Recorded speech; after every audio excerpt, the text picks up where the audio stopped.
अर्थ दशम अध्याय भागवतर 10 लक्षण।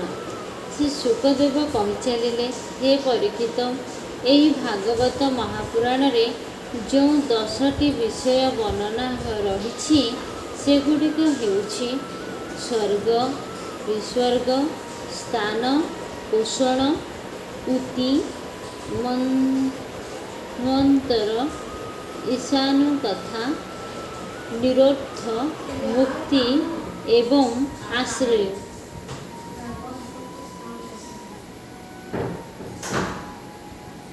एई भितरु जो 10 आश्रय तत्वटी रही ताहाको यथारूपे निरूपण करने निमते महात्मा माने जोंठी शास्त्र मानकर उदाहरण छଳରେ केउठी तात्पर्य बुझाई देबा छଳରେ एवं अन्य केउठी प्रत्यक्ष रूपरे अवशिष्ट 9टी को वर्णना करिसेंती। ईश्वरंकर प्रेरणा द्वारा ही गुणमानकर आलोटन सृष्टि हेबारु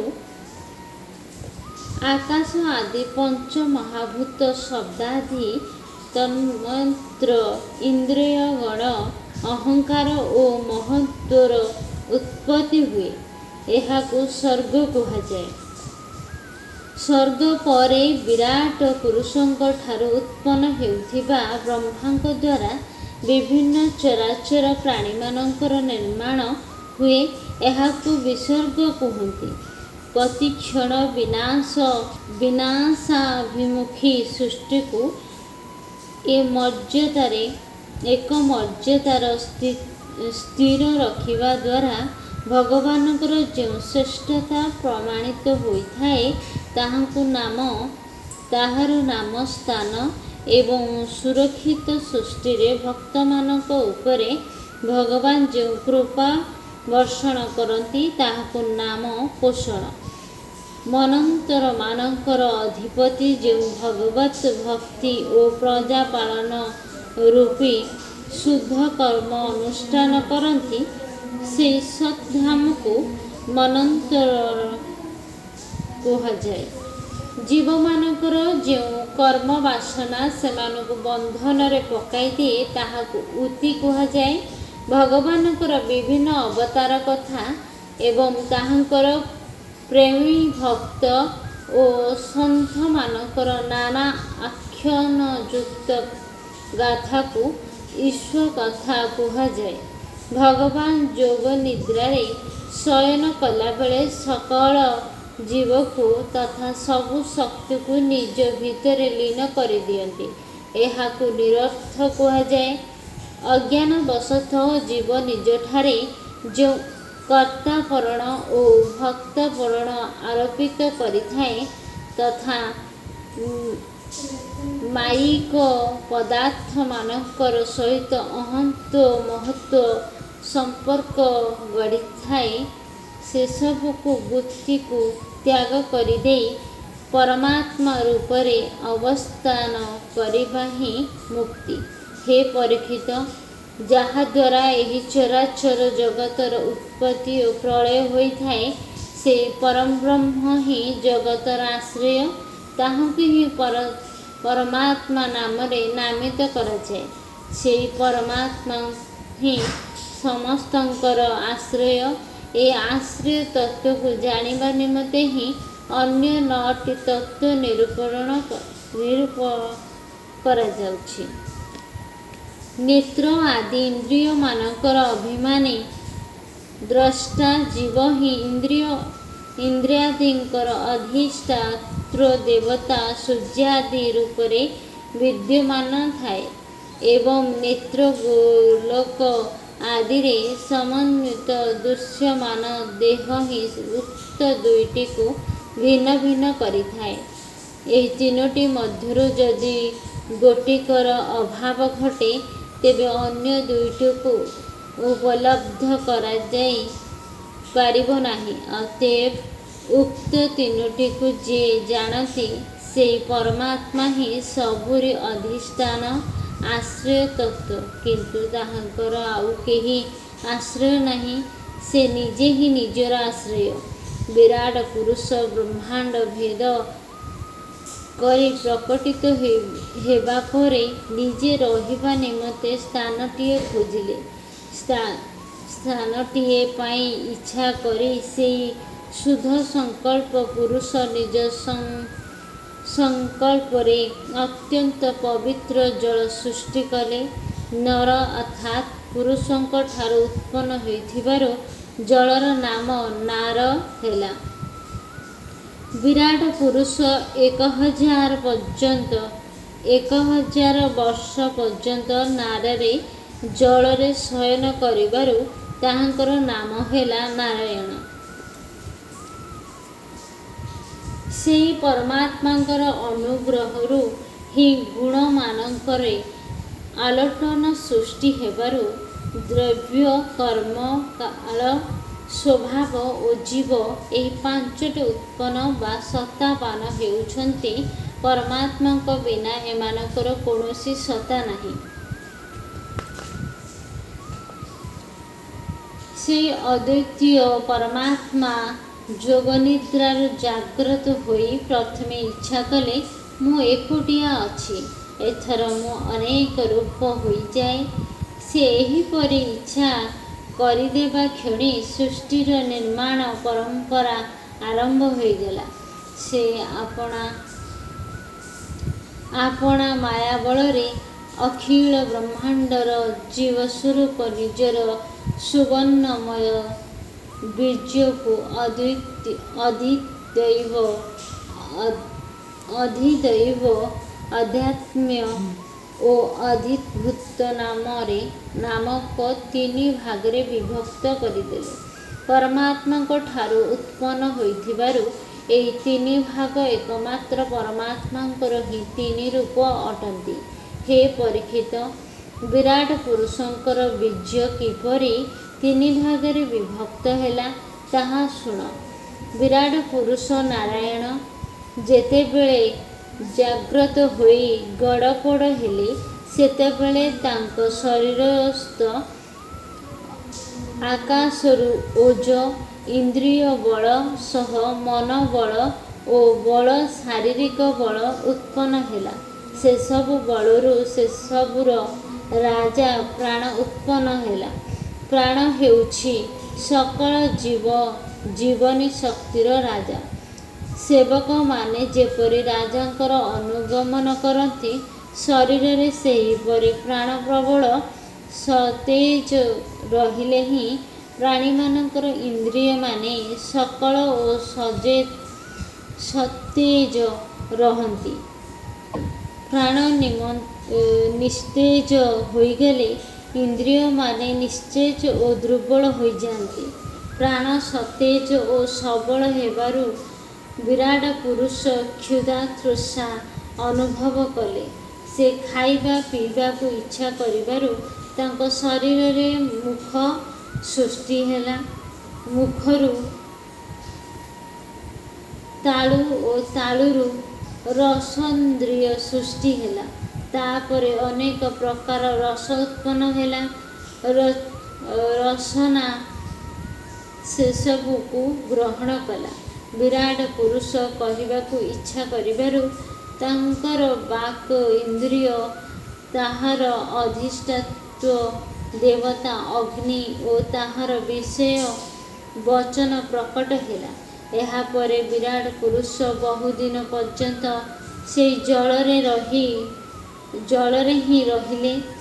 ଶ୍ୱାସକ୍ରିୟା ପାଇଁ ପଥ ଆବଶ୍ୟକ ହେବାରୁ ନାସିକା ଛିଦ୍ର ସୃଷ୍ଟି ହେଲା। ଆଗ୍ରାହନ କରିବା ଇଚ୍ଛା ହେବାରୁ ନାକରେ ଘ୍ରାଣେନ୍ଦ୍ରିୟ ଅବସ୍ଥାନ କଲା ଏବଂ ସେହି ଇନ୍ଦ୍ରିୟରେ ଦେବତା ଗନ୍ଧ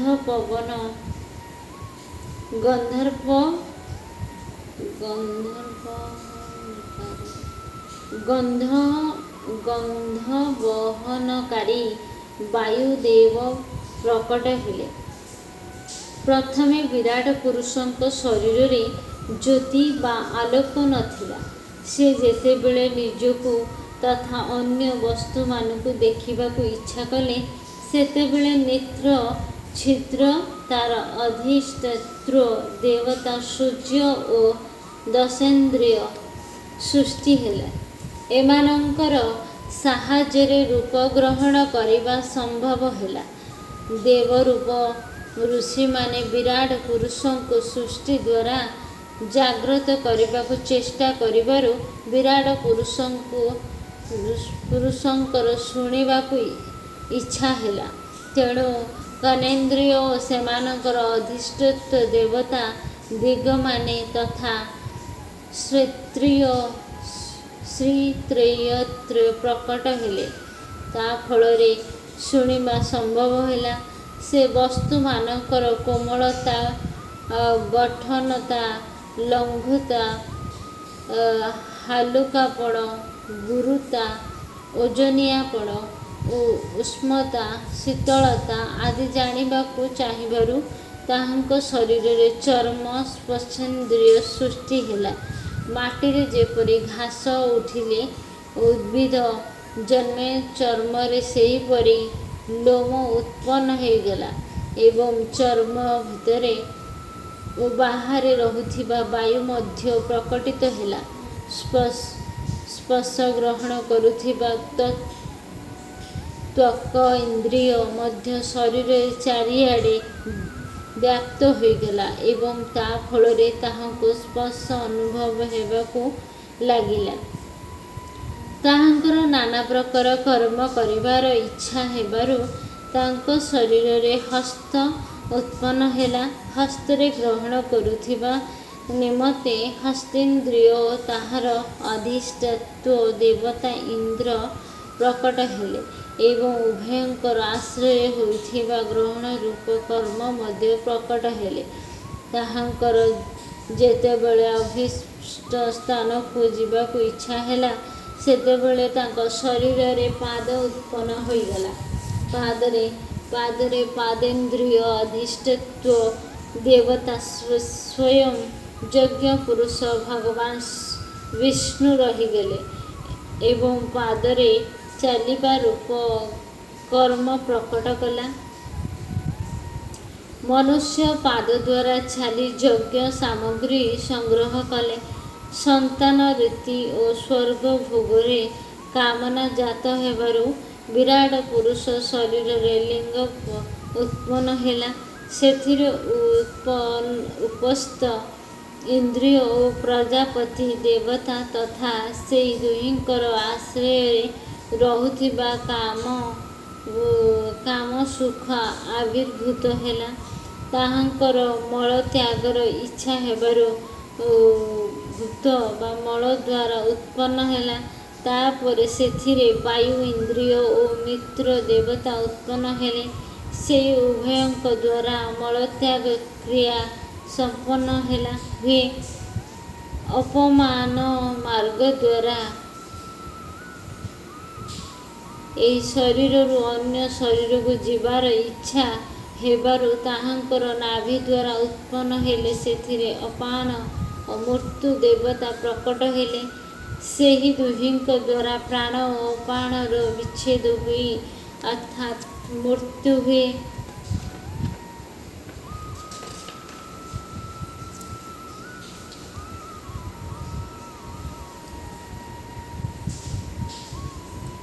ବିରାଟ ପୁରୁଷଙ୍କର ଅନ୍ନ ଜଳ ଗ୍ରହଣ କରିବାର ଇଚ୍ଛା ହେବାରୁ ତାଙ୍କ ଭିତରେ ଉଦର ଅସ୍ତ୍ର ଓ ବିଭିନ୍ନ ନାଡ଼ି ଉତ୍ପନ୍ନ ହେଲା। ତା ସହିତ ଉଦରର ଦେବତା, ସମୁଦ୍ର ନାଡ଼ୀମାନଙ୍କ ଦେବତା, ନଦୀ ଗଣ ଏବଂ ସେମାନଙ୍କର ଆଶ୍ରିତ ବିଷୟ ସୃଷ୍ଟି ଓ ପୁଷ୍ଟି ଉତ୍ପନ୍ନ ହେଲା। ନିଜର ମାୟା ବିଷୟରେ ବିଚାର କରିବାକୁ ଚାହିଁବାରୁ ତାଙ୍କର ହୃଦୟ ଉତ୍ପନ୍ନ ହେଲା। ସେଥିରୁ ମନ ରୂପୀ ଇନ୍ଦ୍ରିୟ ସୃଷ୍ଟି ହେଲା। ମନରୁ ତାର ଦେବତା ଚନ୍ଦ୍ର ତଥା ବିଷୟ କାମନା ଓ ସଂକଳ୍ପ ଉତ୍ପନ୍ନ ହେଲା। ବିରାଟ ପୁରୁଷଙ୍କ ଶରୀରରେ ପୃଥ୍ୱୀ, ଜଳ ଓ ତେଜରୁ ସପ୍ତ ଧାତୁ ତଥା ତ୍ୱକ, ଚର୍ମ, ମାଂସ, ରକ୍ତ, ମେଦ, ମଜ୍ଜା ଓ ଅସ୍ଥି ସୃଷ୍ଟି ହେଲା। ଠିକ୍ ଏହିପରି ଆକାଶ, ଜଳ ଓ ବାୟୁର ପ୍ରାଣୀମାନଙ୍କର ଉତ୍ପତ୍ତି ହେଲା। ସ୍ୱତନ୍ତ୍ରୀ ଇନ୍ଦ୍ରିୟମାନେ ଶତାବ୍ଦୀ ବିଷୟମାନଙ୍କୁ ଗ୍ରହଣ କରନ୍ତି। ବିଷୟ ସବୁ ଅହଙ୍କାରରୁ ଉତ୍ପନ୍ନ ହୋଇଥାନ୍ତି। ମନ ହେଉଛି ସକଳ ବିକାରର ଉତ୍ପତ୍ତି ସ୍ଥାନ ଓ ବୁଦ୍ଧି ସମସ୍ତ ପଦାର୍ଥ ବୋଧ କରାଏ। ମୁଁ ତୁମକୁ ଯାହା ଶୁଣାଇଲି ତାହା ହେଲା ଭଗବାନଙ୍କର ସ୍ଥୂଳ ରୂପର ବର୍ଣ୍ଣନା। ଏହି ସ୍ଥୂଳ ରୂପଟି ବାହାର ପୃଥ୍ୱୀ, ଜଳ, ତେଜ, ବାୟୁ, ଆକାଶ, ଅହଙ୍କାର, ମହତ୍ତ୍ୱ ଓ ପ୍ରକୃତି ଏହିପରି 8ଟି ଆବରଣ ଦ୍ୱାରା ଆବୃତ। ଏହି ସ୍ଥୂଳ ରୂପରେ ଅତୀତ ହୋଇ ଭଗବାନଙ୍କର ଏକ ଅତ୍ୟନ୍ତ ସୂକ୍ଷ୍ମ ରୂପ ରହିଛି। ସେହି ରୂପ ହେଉଛି ଅବ୍ୟକ୍ତ ଓ ନିର୍ବିଶେଷ। ତାହାଙ୍କର ଆଦି, ମଧ୍ୟ ଓ ଅନ୍ତ ବୋଲି କିଛି ନାହିଁ। ତାହା ହେଉଛି ନିତ୍ୟ। ବାଣୀ ଓ ମନ ସେହି ରୂପ ନିକଟରେ ପହଞ୍ଚି ପାରନ୍ତି ନାହିଁ। ଭଗବାନଙ୍କର ଯେଉଁ ସ୍ଥୂଳ ଓ ସୂକ୍ଷ୍ମ ଅର୍ଥାତ୍ ବ୍ୟକ୍ତ ଓ ଅବ୍ୟକ୍ତ ରୂପ ମୁଁ ତୁମ ଆଗରେ ବର୍ଣ୍ଣନା କଲି, ସେହି ଦୁଇଟି ଯାକ ରୂପ ଭଗବାନଙ୍କର ମାୟା ଦ୍ୱାରା ହିଁ ରଚିତ ହୋଇଛି। ତେଣୁ ବିଦ୍ୱାନମାନେ ଏହି ଦୁଇ ରୂପକୁ ସ୍ୱୀକାର କରନ୍ତି ନାହିଁ, ସତ୍ୟ ମହନ୍ତି ନାହିଁ। ପରମାତ୍ମା ହେଉଛନ୍ତି ଅକର୍ମା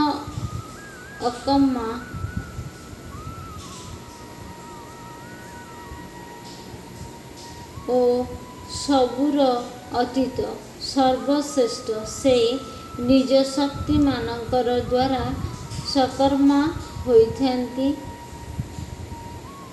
ସେ ବ୍ରହ୍ମରୂପ ଅଥବା ବିରାଟ ରୂପ ଧାରଣ କରି ବାଚ୍ୟ ଓ ବାଚକ ରୂପେ ଅର୍ଥାତ୍ ଶବ୍ଦ ଓ ତାର ଅର୍ଥ ରୂପେ ପ୍ରକଟିତ ହୁଅନ୍ତି ଏବଂ ଅନେକ କାମରୂପ ଓ କ୍ରିୟା ଅଙ୍ଗାକାର କରନ୍ତି। କିନ୍ତୁ ବାସ୍ତବରେ ସେ ହେଉଛନ୍ତି ପରଂବ୍ରହ୍ମ, ନିର୍ଗୁଣ, ନିରାକାର ଓ ଭଗବାନ। ହେ ପରୀକ୍ଷିତ, ସଂସାରରେ ପ୍ରଜାପତି, ମନୁ, ଦେବତା, ଋଷି, ପିତୃଗଣ, ସିଦ୍ଧ, ଚାରଣ, ଗନ୍ଧର୍ବ, ବିଦ୍ୟାଧର, ଅସୁର, ପକ୍ଷ, କିନ୍ନର, ଅପ୍ସରା, ନାଗ, ସର୍ପ, କିଂପୁରୁଷ,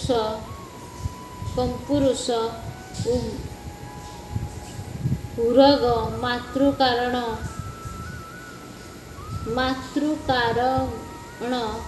ରାକ୍ଷସ, ପିଶାଚ, ପ୍ରେତ, ଭୂତ, ବିନାୟକ, କୁଷ୍ମାଣ୍ଡ, ଉନ୍ମାଦ, ବେତାଳ, ଜାତୁଧାନ,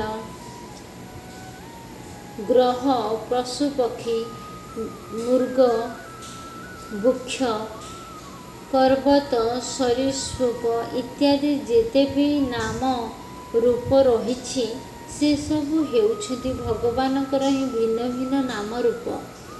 ସଂସାରରେ ଚର ଓ ଅଚର ଭେଦରେ ଦୁଇ ପ୍ରକାର ସୃଷ୍ଟି ରହିଛି, ତଥା ଜରାୟୁଜ, ଅଣ୍ଡଜ ଓ ଶ୍ଵେତଜ ଓ ଉଦ୍ଭିଦଜ ଭେଦର 4 ପ୍ରକାର ଜୀବ ରହିଛନ୍ତି। ଏମାନେ ଜଳଚର, ସ୍ଥଳଚର ଓ ଆକାଶଚର ଏହିପରି 3 ଭାଗରେ ବିଭକ୍ତ। ସଂସାରରେ ଶୁଭ, ଅଶୁଭ ଓ ମିଶ୍ରଣ ଏହିପରି 3 ଭାଗରେ କର୍ମ ମଧ୍ୟ ହୁଏ ଓ ତଦନୁପଗତି ମିଳେ। ସତ୍ତ୍ୱ, ରଜ ଓ ତମୋଗୁଣର ପ୍ରଧାନତା ଅନୁସାରେ ଜୀବକୁ 3 ପ୍ରକାର ଯୋନି ମିଳିଥାଏ। ସତ୍ତ୍ୱ ଗୁଣ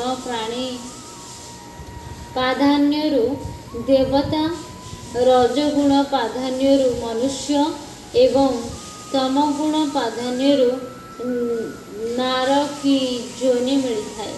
ଯଦି ତିନି ଗୁଣ ମଧ୍ୟରୁ ପ୍ରତ୍ୟେକ ଗୁଣ ଅନ୍ୟ ଦୁଇଟି ଗୁଣ ଦ୍ୱାରା ଅଭିଭୂତ ହୋଇଥାଏ, ତେବେ ଉକ୍ତ ତିନି ଗତି ମଧ୍ୟରୁ ପ୍ରତ୍ୟେକ ଗତି ପୁଣି ତିନି ପ୍ରକାର ହୋଇଥାଏ। ଭଗବାନ ଜଗତର ପାଳନ ପୋଷଣ ନିମନ୍ତେ ଧର୍ମମୟ ବିଷ୍ଣୁ ରୂପ ଅଙ୍ଗାକାର କରି ଦେବତା, ମନୁଷ୍ୟ ଓ ପଶୁପକ୍ଷୀ ଆଦି ରୂପରେ ଅବତାର ଗ୍ରହଣ କରନ୍ତି ଏବଂ ବିଶ୍ୱର ପାଳନ ପୋଷଣ କରନ୍ତି। ପ୍ରଳୟ ସମୟରେ ଉପସ୍ଥିତ ହେଲେ ସେହି ପ୍ରଭୁ କାଳାଗ୍ନି ସ୍ୱରୂପ ରୁଦ୍ର ହୋଇ ବାୟୁ ମେଘମାଳାକୁ ନିଜ ଭିତରେ ଲୀନ କରିଦେବା ପରି ନିଜେ ଗଢ଼ିଥିବା ବିଶ୍ୱକୁ ନିଜ ଭିତରେ ଲୀନ କରିଦିଅନ୍ତି। ହେ ପରୀକ୍ଷିତ, ଅଚିନ୍ତ୍ୟ ଐଶ୍ୱର୍ଯ୍ୟ ସ୍ୱରୂପ ଭଗବାନଙ୍କର ବିରାଟ ରୂପକୁ ମହାତ୍ମାମାନେ ଏହିପରି ବର୍ଣ୍ଣନା କରନ୍ତି ଏବଂ ପ୍ରଭୁ ଏହିପରି ଭାବରେ ବିଶ୍ୱର ସୃଷ୍ଟି, ସ୍ଥିତି ଓ ସଂହାର କରନ୍ତି ବୋଲି ସେମାନେ କହିଥାନ୍ତି। ଏସବୁ ହେଉଛି ପ୍ରଭୁଙ୍କର ଲୀଳା ମାତ୍ର। ତତ୍ତ୍ୱଜ୍ଞାନୀମାନେ କେବଳ ଏହି ରୂପରେ ଯେ ଭଗବାନଙ୍କୁ ଦର୍ଶନ କରନ୍ତି ତାହା ନୁହେଁ। ସେମାନେ ମାନନ୍ତି ଯେ ଭଗବାନ ହେଉଛନ୍ତି ଏସବୁର ଊର୍ଦ୍ଧ୍ୱରେ ମଧ୍ୟ। ସେ ଗୁଣାତୀତ, ସମସ୍ତଙ୍କ ଉପରେ ଏବଂ ସମସ୍ତଙ୍କ ଠାରୁ ଅଧିକ ମହାନ। ସୃଷ୍ଟି, ରଚନା ଆଦି କର୍ମର ନିରୂପଣ କରିବା ଦ୍ୱାରା ପୂର୍ଣ୍ଣ ପରମାତ୍ମାଙ୍କଠାରେ କର୍ମ ବା କର୍ତ୍ତୃତ୍ୱ ଯେ ଆରୋପିତ କରାଯାଉଛି ତାହା ନୁହେଁ। ବସ୍ତୁତଃ ଭଗବାନଙ୍କର କର୍ତ୍ତାପଣ ନାହିଁ ବୋଲି କହିବା ନିମନ୍ତେ ହିଁ ଏସବୁ ବର୍ଣ୍ଣନା କରାଯାଇଛି।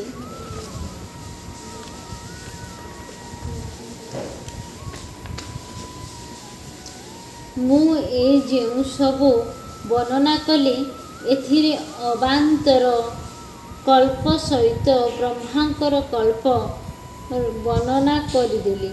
ସବୁ କଳ୍ପରେ ସୃଷ୍ଟିକର୍ମ ଏକାପରି ହୋଇଥାଏ। ପ୍ରଭେଦ କେବଳ ଏତିକି ଯେ ମହାକଳ୍ପର ପ୍ରାରମ୍ଭରେ ପ୍ରକୃତିରୁ ମହତ୍ତ୍ୱାଦି ଉତ୍ପନ୍ନ ହୋଇଥିବା ସ୍ଥଳେ କଳ୍ପ ପ୍ରାରମ୍ଭରେ ପ୍ରକୃତି ସୃଷ୍ଟି ଯଥା ପୂର୍ବ ଥାଇ କେବଳ ଚରାଚର ପ୍ରାଣୀମାନଙ୍କର ସୃଷ୍ଟି ନୂଆ କରି ହୁଏ। ହେ ପରୀକ୍ଷିତ, କାଳର ପରିମାଣ ଓ କଳ୍ପର ଲକ୍ଷଣ ତଥା ତାର ସ୍ୱରୂପ ମୁଁ ପରେ କରିବି। ବର୍ତ୍ତମାନ ପଦ୍ମକଳ୍ପ ବିଷୟରେ ଶୁଣ। ସୈନିକ ଋଷି ପଚାରିଲେ, ହେ ସୂତ ମହାଭାଗ, ଆପଣ ଆମକୁ କହିଥିଲେ ଯେ ଭଗବାନଙ୍କର ପରମ ଭକ୍ତ ବିଦୁର ତାଙ୍କର ନିକଟତମ ଆତ୍ମୀୟ ସ୍ୱଜନକୁ ଯେଉଁମାନଙ୍କୁ ତ୍ୟାଗ କରିବା ସତରେ ବଡ଼ କଠିନ ଥିଲା, ସେମାନଙ୍କୁ ପରିତ୍ୟାଗ କରି ପୃଥିବୀର ବିଭିନ୍ନ ତୀର୍ଥ ଭ୍ରମଣ କରିଥିଲେ।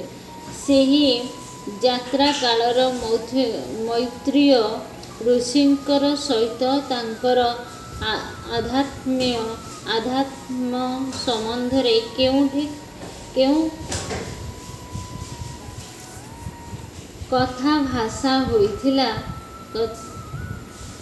ହୋଇଥିଲା ଏବଂ ସେ ପଚାରିବାରୁ ମୈତ୍ରେୟ ତାଙ୍କୁ କେଉଁ ତତ୍ତ୍ୱ ଉପଦେଶ ଦେଇଥିଲେ? ହେ ସୂତ ମହାରାଜ, ଆପଣଙ୍କର ସ୍ୱଭାବ ବଡ଼ ସୌମ୍ୟ। ଆପଣ ଆମକୁ ବିଦୁରଙ୍କର ସେହି ଚରିତ ଶୁଣାନ୍ତୁ। ସେ ନିଜର ଭାଇବନ୍ଧୁଙ୍କୁ କାହିଁକି ଛାଡ଼ି ଚାଲିଯାଇଥିଲେ ଏବଂ ପୁଣି ଥରେ କାହିଁକି ଫେରିଆସିଲେ? ଶ୍ରୀସୂତ କହିଲେ, ହେ ସୈନିକାଦି ଋଷିଗଣ, ରାଜା ପରୀକ୍ଷିତ ମଧ୍ୟ ଏହି କଥା ପଚାରିଥିଲେ, ଯାହାଙ୍କର ପ୍ରଶ୍ନର ଉତ୍ତର ରୂପେ ଶ୍ରୀ ଶୁକଦେବ ଯାହା କିଛି କହିଥିଲେ, ଆପଣମାନଙ୍କୁ ମୁଁ ତାହା କହୁଛି, ସାବଧାନ ହୋଇ ଶୁଣ। ଇତି ଶ୍ରୀ ଶ୍ରୀମଦ୍ଭାଗବତ ମହାପୁରାଣ ବୈଶାଖ କର୍ମ ଷୋଡ଼ଶ परमहंससंहिताय द्वितीयस्कन्धे पुरुषसंस्थानवर्णनं नाम दशमोऽध्याय इति द्वितीयस्कन्धे समाप्तः। हरि ओं तत्सत्। श्रीकृष्णार्पणम्।